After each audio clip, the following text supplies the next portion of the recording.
Education is extremely important, and cultivating changemakers, that's the theme of the conference, is about people that teach and teach innovatively. One of the reasons that I was very grateful to Amjad for asking me to speak here today is because it brings together three of my passions. It brings together education, it brings together, in some ways, tackling poverty, and it brings together technology. The real question is, how do schools need to change? How do school systems need to change? How do policies need to change to enable the kind of learning that is required for what we call the innovation era? An era in which what matters is not what we know, but what we can do with what we know. As far many policymakers have said, the answer is more education and more access to education for more people. The answer is not merely more education. More of the same education that most of us received will not address the challenges I've just outlined. We need a fundamentally different kind of education. Preparation of teachers, it's not what it should be. And you need to really have a passion for teaching. You need to have a drive and a fire to be a teacher in the classroom.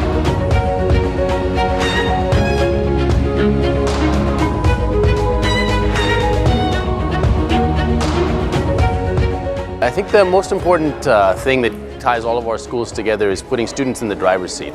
So because it is currently impossible to predict the future in any meaningful way in terms of what skills are necessary, what the economy will look like, what knowledge is important, we have to stop pretending that the teacher knows everything, and we need to put students in a position where they can try and discover what information is useful for them and apply it in ways that are meaningful to them. The idea of teaching leadership for its own sake, I find that terrifying.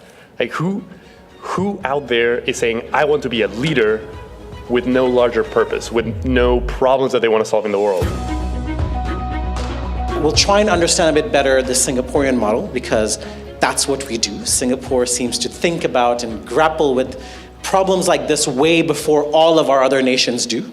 And so we're here to learn a little bit from you, Lai Cheng. We started offering professional courses and workshops 1 day, 2 days or so, because they have to be bite-sized, they have to be modular.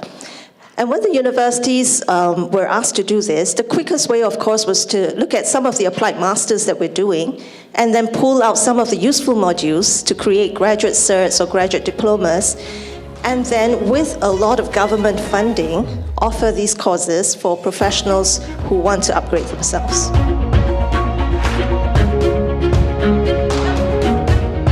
School leaders need a better how, not just another what.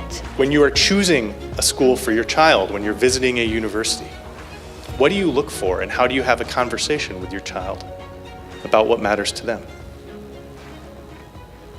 When you're choosing a course for yourself to continue on the professional journey, how are you choosing that course? It's not important to have masses and masses of information. Information can be gleaned at any time. What is what you do with that information. So what we want is people who are doers, who can use that information to make a difference, to make a change, to be innovators. And that is a very important message.